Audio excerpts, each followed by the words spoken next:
कभी तुमको ऐसा लगे, आप लोगों के जीवन में भी कभी ऐसा लगे कि मुझे भोलेनाथ जी का आज तक दर्शन नहीं हुआ, मुझे राम जी का आज तक दर्शन नहीं हुआ, मुझे आज तक भगवान कृष्ण का दर्शन नहीं हुआ, मुझे आज तक भगवान का दीदार नहीं हुआ, भगवान का दर्शन नहीं हुआ।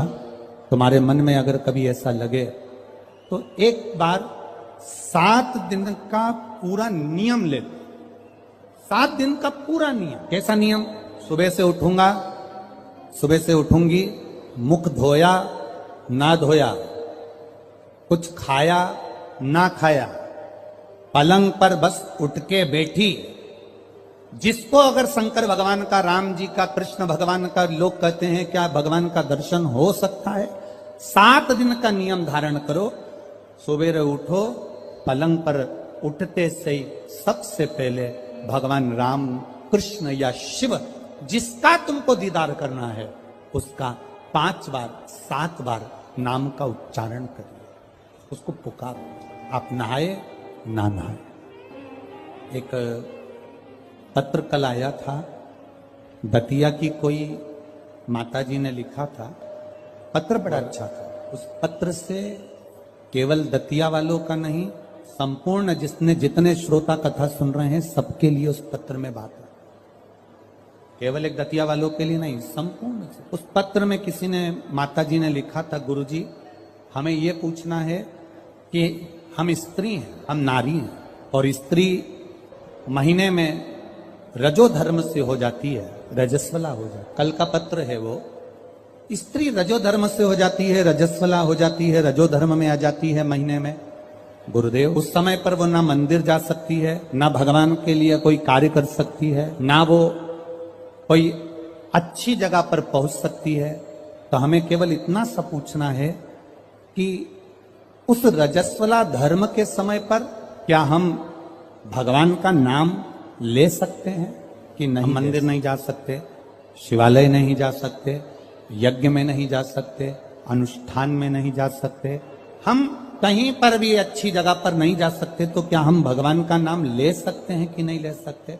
तो महाभारत का चरित्र उठाकर देखिए, द्रौपदी का 3 दिन जो धर्म, और दुशासन ने चीर खींचा, द्रौपदी का बाल पकड़कर दुशासन सभा में लेकर आ गया। 3 दिन का रजो धर्म है द्रौपदी का, और बाल पकड़कर दुशासन सभा में लेकर आया। और द्रौपदी ने सबसे निवेदन करा, द्रौपदी ने सबसे कहा, सबसे प्रार्थना करी, सबसे बोला, पर कोई साथ नहीं दिया। तब गुरु बाबा के कहने पर द्रौपदी ने भगवान कृष्ण को पुकारना प्रारंभ करा, भगवान को आवाज लगाना प्रारंभ। अब ये प्रश्न का उत्तर है तुम्हारा। पलंग पर भी पड़े हो ना, तो भगवान का नाम लेने में कभी संकोच मत करना। बीमारी में भी पड़े हो ना, भगवान का नाम लेने में कभी संकोच मत करना। बीमारी में, मल और मूत्र में भी पड़े हो तो भगवान का नाम लेने में कभी संकोच मत करना। और अगर आप रजो धर्म में भी हो, पूजन नहीं कर सकते, कहीं जा नहीं सकते, पर नाम लेने में कभी संकोच मत करना, क्योंकि जीवन का क्या भरोसा, जीवन का क्या भरोसा? मंत्र जाप, नाम जाप, स्मरण, भगवान को पुकारना, भगवान का नाम लेना, ये बंद नहीं। अरे खाना ना छोड़ा, पीना ना छोड़ा, हरि भजन क्यों छोड़ दिया, जाना ना छोड़ा, आना ना छोड़ा, फिर सत्संग जाना क्यों छोड़ दिया। भगवान का नाम लेने में, भगवान का स्मरण करने में, भगवान का कीर्तन करने में, हाँ आप श्रेष्ठ जगह पर मत जाइए, किसी वस्तु को मत छुओ। यहां तक शास्त्र कहता है कि अगर किसी ब्राह्मण, संत, गुरु और भगवान के लिए भोजन भी बन रहा है और आप रजो धर्म से हो, तो भोजन पर दृष्टि भी मत दो। यहां तक शास्त्र कहता है अगर भोजन बन रहा है तो भोजन पर हमारी दृष्टि भी ना जाए।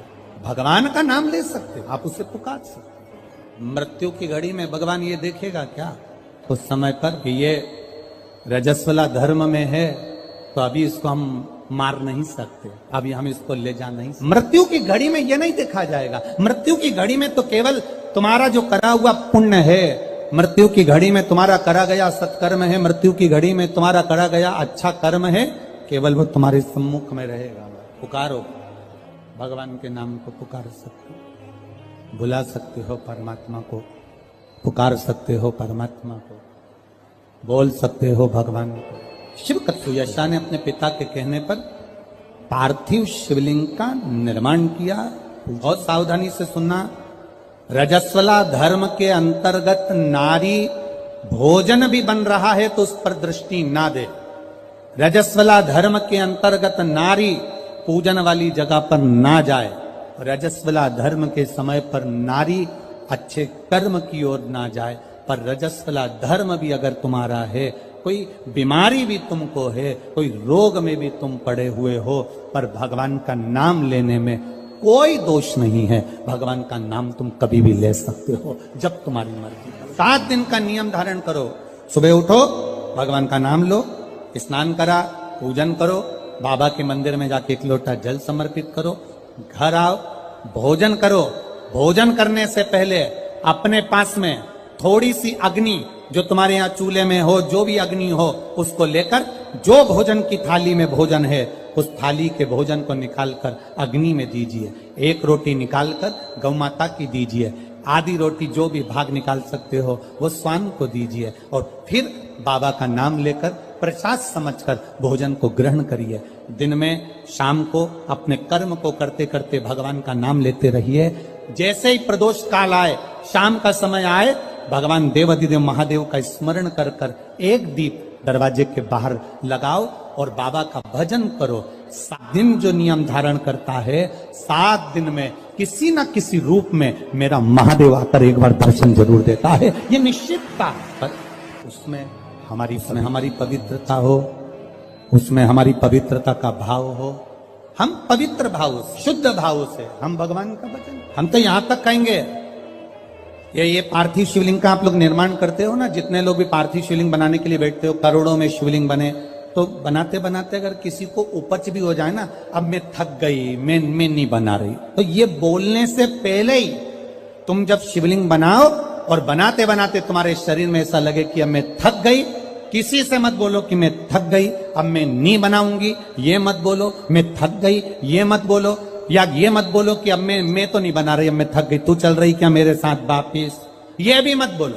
आपसे नहीं बन रहा शिवलिंग बनाते हुए, आप बस उस शिवलिंग को बनाकर हाथ जोड़कर बाबा देवाधिदेव महादेव से प्रार्थना करिए, भगवान शंकर से निवेदन करिए, भगवान शिव से प्रार्थना कर कर बाबा से विनती करो, बाबा आपकी कृपा से जितना बन सका मैंने आपके शिवलिंग का निर्माण किया है। बाबा ये आपकी करुणा या आपकी उदारता या आपकी दया है जो ये मैंने बनाया, ये आपकी कृपा से, आपकी दया से, आपकी उदारता से मैंने निर्माण किया है। उनसे निवेदन किया, जो उनसे प्रार्थना करी, ऊबना नहीं है। हम तो कथा में भी कह देते हैं, आपका मन लगे तो शिव पुराण में जाओ, नहीं तो काय को टाइम बर्बाद करने के लिए आते हो। मन लग नहीं रहा, रत्ती भर भी, और पूरी डेंटिंग पेंटिंग करके आई, 2 घंटे तक लाइन खींची, डब्बा भरा, 1 दिन पहले उसके पास भी गई, धागा वाली के यहाँ पहुंचा। क्यों आए? कौन ने कहा तुमको कि कथा में जाना जरूरी है? कोई तुमको कहा कि भीड़ बढ़ाने जाओ? तुम्हारा मन लगे तो शिव महापुराण की कथा में आकर बैठो, नी लगे तो कथा में भी मत जाओ, अपने घर में मूंगफली सेको और 3 टाइम खाओ, समय बर्बाद करने मत जाओ। मन लगे, शिव कथा कर रही है, मन लगे तो महादेव के मंदिर में जाके 1 लोटा जल चढ़ाना। मन नहीं लगे ना, जबरदस्ती मत जाना कि मैं तो बाबा सियोर वाला महाराज ने कहा है तो जाना तो पड़ेगा, ना ना ना, बिल्कुल मत जा, बिल्कुल मत जा। मन करे वो कहते हैं ना, दिल तुझको दिया ये क्या कर दिया, अपना मन, अपना दिल, अपना हृदय परमात्मा। और जिस दिन तुम परमात्मा को पहचानोगे उस दिन परमात्मा तुम्हारा और तुम। इतनी ये हतिया की माताएं हैं, बहुत चतुर हैं, इधर साइड की माताएं बहुत चतुर। इधर की माताएं इतनी चतुर होती हैं कि शादी विवाह में अगर गणेश जी नहीं मिलते हैं तो ये गोबर का और मिट्टी का गणेश बनाकर मटकी पे रखकर पूजन कर देती हैं, और मिट्टी का भी गणेश नहीं मिलता, गोबर का भी गणेश नहीं मिलता। तो यहां की माता इतनी विद्वान है कि गुड़ की ढेली को तोड़कर आधी ढेली का गणेश जी बना देती और आधी ढेली का भोग लगा देती। और गणेश सरकार सही है, यहां की माता इतनी विद्वान है कि गुड़ की ढेली को, आधी ढेली को फोड़कर गणेश जी बना देगी, और आधी को हमारे यहाँ महाराष्ट्र में भी कहते हैं महाराज, गुलाचा गणपति और गुलाचा मेवा, मतलब गुड़ का ही गणपति और गुड़ का ही नैवेद्य भगवान को भोग। दतिया की माताएं भी इतनी विद्वान है, जब गणेश जी नहीं मिलते, गोबर नहीं मिला, मिट्टी नहीं मिली, शादी के समय पर तुरंत घर की जो बुजुर्ग माँ होती है वो कह देती है गुड़ की खोड़ी रखिए ना, आधा टुकड़ा तोड़ मटकी पे रख दे, गणेश जी हो गए।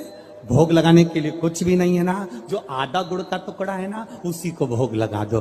क्यों? गुलाचा गणपति और गुलाचा नैवेद्य, भगवान गणेश भी यही है और भोग भी उनका यही। ये हमको बूढ़ी माता पहचान गई कि गुड़ की ढेली में गणपति है, और पूरे शादी में वो गुड़ का गणेश पुजाता रहा, पुजाता रहा, पुजाता रहा, और गणेश जी भी आशीर्वाद देते रहे, क्योंकि वो बूढ़ी माँ ने पहचान लिया कि मैं गुड़ की ढेली में भी हूं।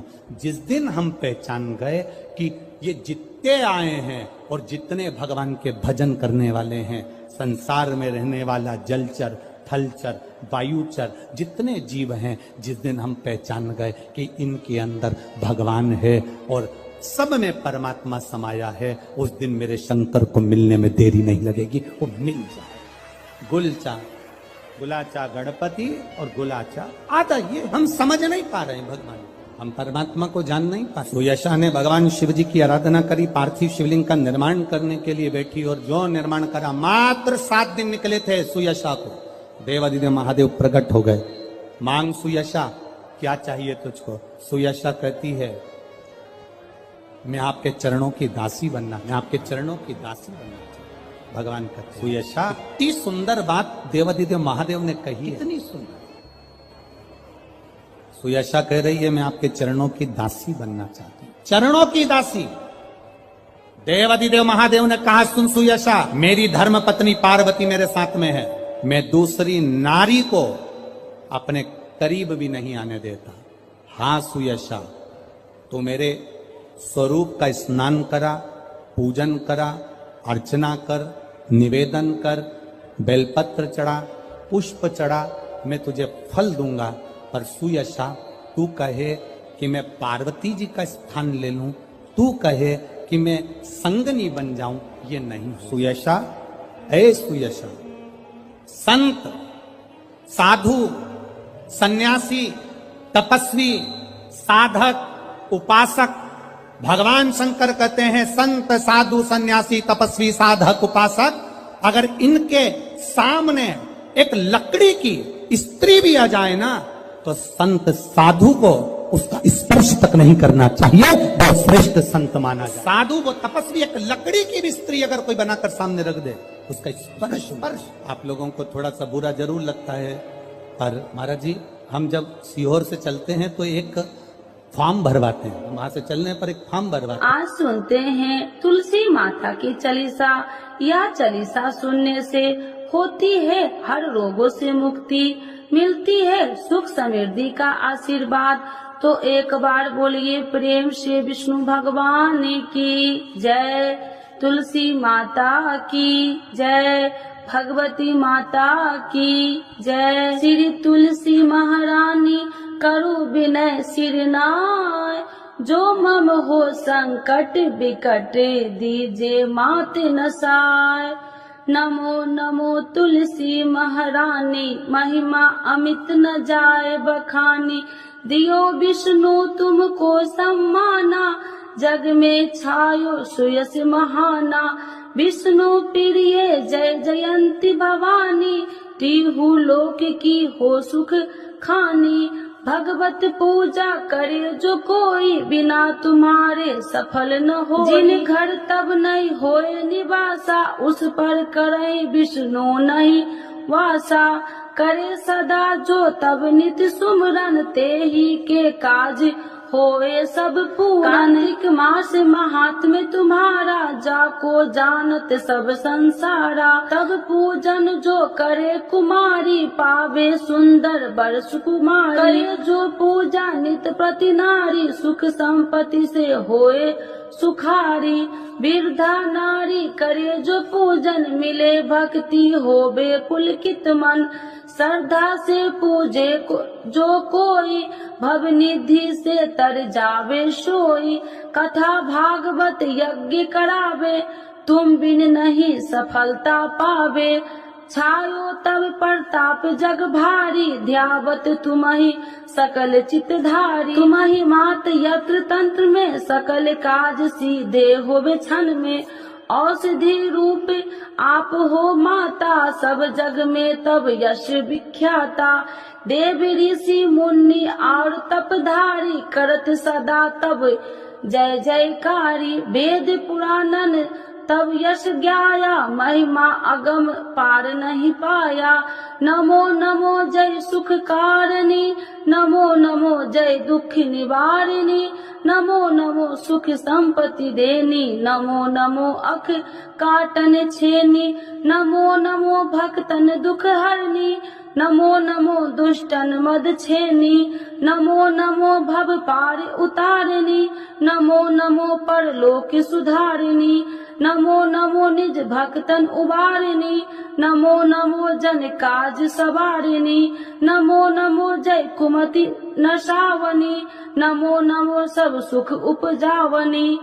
जयति जयति जय तुलसी माई, ध्याऊ तुमको शीश नवाई। निर्जन जानी मोहि अपनाओ, बिगड़े काज आप बनाओ। करूँ विनय मैं मात तुम्हारी, पूरन आशा करूँ हमारी। शरण चरण कर जोड़ी मनाओ, निस दिन तेरे ही गुण गाऊं। करहु मात यश अब मोह पर दाया, निर्मल होए सकल मम काया। मांगू मात या वर दीजे, सकल मनोरथ पूरन कीजे। जानू नहीं कुछ नेम उचारा, क्षमहु मात अपराध हमारा। 12 मास करे जो पूजा, ताशम जग में और न दूजा। प्रथम ही गंगा जल मंगवावे, फिर सुंदर स्नान करावे। चंदन अक्षत पुष्प चढ़ावे, धूप दीप नैवेद्य लगावे। करे आचमन गंगा जल से, ध्यान करे हृदय निर्मल से। पाठ करे फिर चालीसा की, स्तुति करे माते तुलसी की। यह विधि पूजा करे हमेशा, ताके तन नहीं रहे कलेशा। करे मास कार्तिक का साधन, शोभे नित्य पवित्र सिद्ध हो जाई। है यह कथा महासुखदाई, पढ़े सुने सो भव तर जाई। यह श्री तुलसी चालीसा, पाठ करे जो कोई। गोविंद सो फल पावही, जो मन इच्छा होई। तो एक बार बोलिए प्रेम श्री विष्णु भगवान की जय, तुलसी माता की जय, भगवती माता की जय, सर्व देवी देवताओं की जय।